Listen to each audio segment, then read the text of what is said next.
네, 보신 그대로입니다. 오늘 머니가 머니 특집으로 오늘과 내일 두 명의 기자와 함께 한번 보다 구체적이고 심도 있고 좀 재밌는 얘기를 한번 나눠볼까 하는데요. 오늘 모신 두 분은 머니가 머니에서 기업을 담당하고 있는 강은혜 기자 그리고 로봇을 담당하고 있는 임명찬 기자와 함께하도록 하겠습니다. 어서 오십시오. 네, 안녕하세요. 네, 안녕하세요. 다들 컨셉이 있다고 제가 영상에서 봤는데 실제적으로 그 컨셉에 맞게 하신 분은 아마 임명찬 기자만 맞게 하지 않았나 싶을 정도로 네, 그런 것 같습니다. 예, 굉장히 좀 원래 저희가 의도했던 것과는 조금 다르게 이렇게 분위기가 흘러가긴 했습니다만은 그래도 나름 매력 반응이 있었어요. 예, 좋았어요. 재미있게 잘 본다 뭐 얘기들을 많이 들었고요. 과연 오늘 두 분이 같이 나와서 어떤 얘기를 할까, 그리고 특집으로 과연 어떤 어마어마한 얘기를 준비했을까 궁금한데요. 오늘의 주제 뭘로 정하고 오신 거예요? 오늘 주제는 말씀하시죠. 오늘 주제는 금융이 나르샤입니다. 금융이 나르샤. 네. 이 제목을 네. 임명찬 기자가 만드셨어요. 그냥 패러디 금융이 아닌가요? 나르샤. 패러디? 예, 사실은 저희가 이제 이 머니가 머니 기획 말고 다른 예. 기획을 하는 과정에서 이제 패러디를 좀 해보자라고 얘기가 나온 건데 다른 데 쓸 거를 그렇죠. 그냥 가지고 오신 거네요. 되게 너무 성의 가볍다, 없이. 네, 제목이. 그때는 조금 네, 준비를 별로 안 하신 네. 아닙니다. 그런 거죠. 거절당한 건데 이제 머니가 머니에서는 좀 살릴 수 있으니까. 다른 데서 까인 걸 여기서 가져와. 여기서 우리가 마음껏 살릴 수 있으니까 예. 여기서 한번 써보자. 네, 알겠습니다. 한번 저희가 한번 기대를 해보도록 하겠습니다. 금융이 나르샤. 그렇다면 임명찬 기자부터 한번 얘기를 나눠볼까 하는데 갖고 있는 업권, 그러니까 취재하는 곳이 다르잖아요. 네. 그렇죠. 은행권을 하고 있으니까 이제 은행과 관련된 얘기를 해봐야 될 것 같은데 네. 뭐 어떤 얘기, 올해 은행권에서 가장 이슈가 됐던 건 뭐 어떤 키워드를 뽑아볼 수 있을까요? 아무래도 핀테크가 가장 뜨거운 이슈였다고 봅니다. 네. 올해 금융권에서는 금융과 ICT의 융합을 의미하는 핀테크 도입의 바람이 거셌는데요. 그중에서도 핀테크 기술의 핵심인 사용자의 편의성을 강조한 간편결제 서비스죠. 그 페이 열풍이 불었습니다. 그 삼성페이부터 카카오페이, 네이버페이 등 대형 ICT 업체들이 금융사와 제휴를 해서 독자적인 간편결제 서비스를 선보였습니다. 저 같은 경우에는 서점에서 이제 책을 구매하거나 그 소액 결제를 할 때 간편결제를 이용하는데요. 그 오프라인 서점의 요즘에 바로드림 서비스라는 게 있잖아요. 예. 서점에서 책을 구매한 다음에 뭐 온라인으로 구매하고 오프라인에서 찾는 서비스죠. 그 저 같은 경우에는 서점을 방문해서 책을 읽고 또 모바일 앱을 통해서 그 페이 서비스를 통해서 결제를 하면 그 책도 직접 눈으로 볼 수가 있고 또 좀 더 저렴한 가격으로 책을 구매할 수 있어서 주로 이용하는 편인데요. 아마 서점에서는 별로 좀 좋아하지 않을 것 같네요.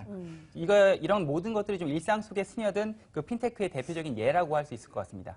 저 들으면서 좀 궁금했던 것이 오늘도 컨셉 로봇 컨셉으로 계속 가시는 건가요? 아니, 웃기면 웃으셔도 돼요. 오늘은 특집이니까. 제가 뭐 감정 기복이 크지 않은 성격이라서 예, 그렇습니다. 그래서 오늘도 로봇 컨셉으로 얘기를 해주고 계시는데 어쨌거나 키워드가 핀테크고 페이에 대해서 얘기를 해주고 있어요. 아마 저도 워낙 얘기를 많이 해서 저도 뭐 페이 이용을 하고 있고 실제로 서점에서 쓴 적은 없습니다만은 핀테크를 제가 그런데 이렇게 시청자 여러분들과 소개를 해드리고 하다 보면 핀테크가 뭐야? 라고 물어보면 뭐 파이낸스와 테크놀로지의 합성으로서 뭐 이렇게 시작은 합니다만 구체적으로 나오는 게 없어요. 네네. 강은혜 기자는 뭐 핀테크 관련해서 이용하고 있는 서비스가 있어요?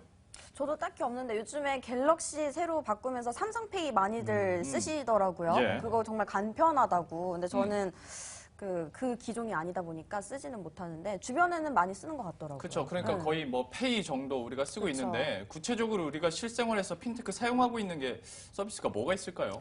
네, 방금 말씀하셨듯이 이제 우리가 너무 생활에 익숙하기 때문에 과연 우리가 어떤 게 핀테크인지 좀 헷갈릴 수가 있는데요. 네. 그 사실 핀테크는 처음 등장한 개념이 아닙니다. 그 이전부터 사용하고 있던 건데 이 기술의 발전과 접목돼서 조금씩 업그레이드 되고 있는 건데요.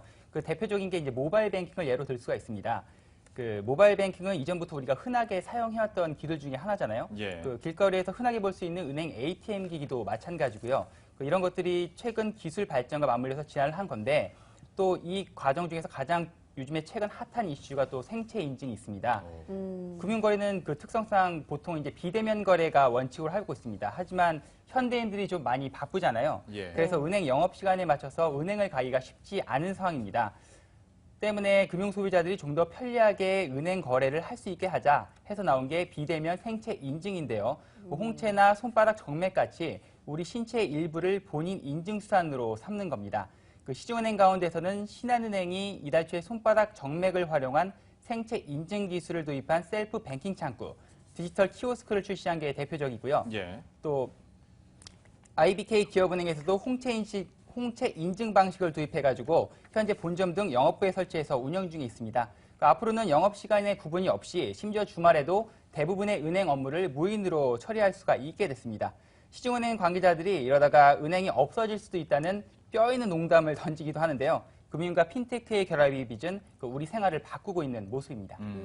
이게 생체 인증이라고 하니까 뭐 손바닥 인증, 뭐 눈으로 홍채 인증하면 진짜 편할 것 같긴 한데 네. 또 약간 걱정이 되는 게 보안이잖아요. 이게 개인정보다 보니까 보안 문제도 우려가 되고 또 홍채 같은 경우에는 굉장히 가까이 이렇게 돼야 한다면서요. 그러면 만약에 눈병이 걸렸던 사람이 했다가 그다음에 내가 하면 약간 좀 깨림직하잖아요. 약간 위생상의 문제도 있을 수 있을 것 디테일하네요. 같은데. 그렇죠? 예. 그런 우려들 좀 많이 하실 것 같아요. 아무래도 이제 내 몸의 정보의 일부분이 인증에 사용된다. 네. 만약에 해킹되면 어떡하지? 네. 이런 걱정들 많이 하실 텐데요. 그렇죠.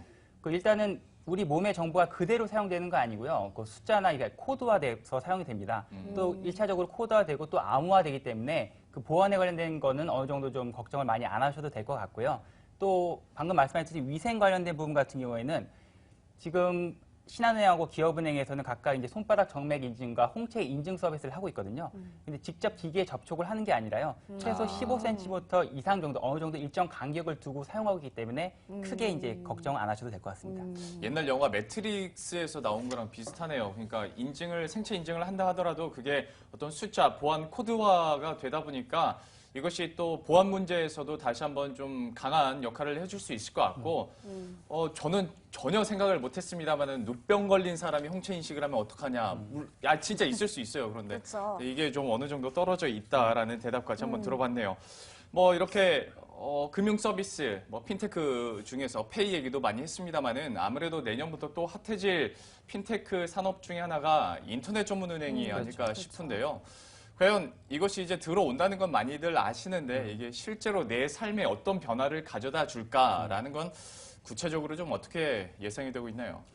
사실 이미 변화는 시작되고 있는 상황입니다. 네. 제가 방금 소개해드렸던 그 신한은행의 디지털 키오스크 같은 경우가 대표적인 예인데요. 네. 또 이 밖에도 또 인터넷 전문은행의 대표적인 사업 모델이 이게 중금리 대출입니다.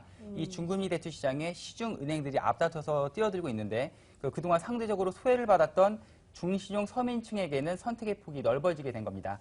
금융회사는 지금 고객 신용등급에 따라서 대출금리를 차등해서 적용하고 있는데요.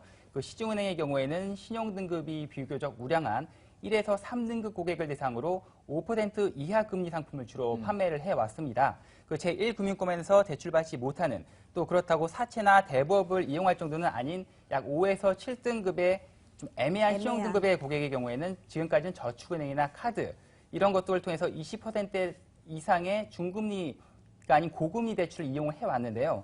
인터넷 전문은행에서는 출범 초기에 그동안 은행에서 저금리로 돈을 빌리기 힘들었던 신용등급 4등급 이하 중신용 서민층을 위해서 연 10% 안팎의 중금리 대출 상품으로 시장을 장악해 나간다는 계획을 밝혔습니다. 네. 이런 계획이 발표되자 시중은행은 물론이고 저축은행들까지 중금리 대출 상품을 내놓으면서 경쟁하고 있는 모습인데요. 인터넷 전문은행의 출범으로 그동안 소외됐던 중신용 서민층이 좀 더 저렴한 금융 서비스를 받게 됐다는 점에서는 긍정적이라고 보여집니다. 자, 이렇게 인터넷 전문은행 그리고 특히 중금리 대출에 대해서는 많은 분들이 이제 좀 기대감을 갖고 계실 것 같고요. 항상 인터넷 전문은행과 함께 또 제가 여쭤보는 게 바로 계좌 이동제예요. 네. 이것도 분명히 업권 내에서 좀 큰 이슈가 될 것 같은데 저는 좀 걱정이 되는 게 이것 때문에 이제 시중 은행들끼리 너무 마케팅 경쟁이 과열되지 않을까라는 생각을 계좌 이동제 시행하기 전부터 좀 생각은 했었거든요. 시행이 되고 나서는 그렇게 아직까지는 불붙진 않았습니다만은 이게 경쟁이 본격화되면 수익에 좀 문제가 되지 않을까라는 생각도 드는데 거기 직접 현장 나가 보면 분위기가 좀 어떤가요?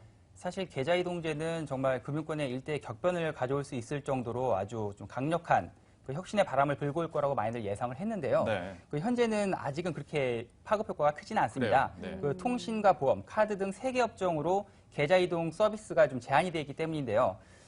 금융결전이 공개할 자료를 보면 이제 한 달 평균 계좌 이동제 시행한 지 한 달 동안에 집계를 해봤더니 약 하루 평균 5천 건에 불과했다고 합니다. 계좌 네. 이동 서비스를 이용한 고객들이요. 예. 그러니까 아직은 미미하지만 이제 계좌 이동제의 본격적인 효과는 그 내년에 인터넷 전문 은행이 출범하면은 좀 본격화할 것으로 좀 보여집니다. 네. 그 월세와 같은 개인 간 자동이체와 펀드 계좌 결제 등의 변경은 내년 2월쯤, 그리고 전기, 가스 등 공과금의 자동이체는 단계적으로 포함이 돼서요. 내년 6월까지는 전 영역으로 확장이 되게 됩니다. 예. 특히 내년 상반기 제가 말씀드렸듯이 시중은행에 비해서 좀 높은 금리를 제공할 수 있는 인터넷 전문은행이 본격적인 영업을 개시하기 때문에 또 이때부터 본격적인 경쟁이 시작될 것으로 보입니다.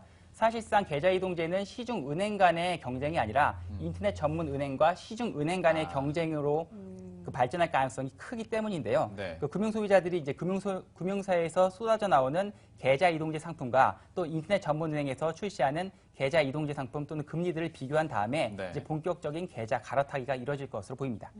그러니까 인터넷 전문은행 그리고 뭐 계좌 이동제도 사실 지금까지 저희가 이슈 현장을 통해서 많이 전해드리긴 했습니다만은 그렇게 구체적이거나 우리 실생활에 접목될 얘기는 그리 많지 않았던 게 사실이었는데요. 이것이 확정이 된다면 내년에는 보다 좀 구체적인 얘기들 기자와 함께 이야기 나눠볼 수 있을 것 같습니다. 자, 이렇게 해서 첫 번째로 은행업권을 맡고 있는 임명찬 기자와 함께 핀테크 얘기를 한번 나눠봤고요. 이번에는 시간이 많이 갔으니까 이제 강은혜 기자와 본격적인 얘기를 해보도록 할 텐데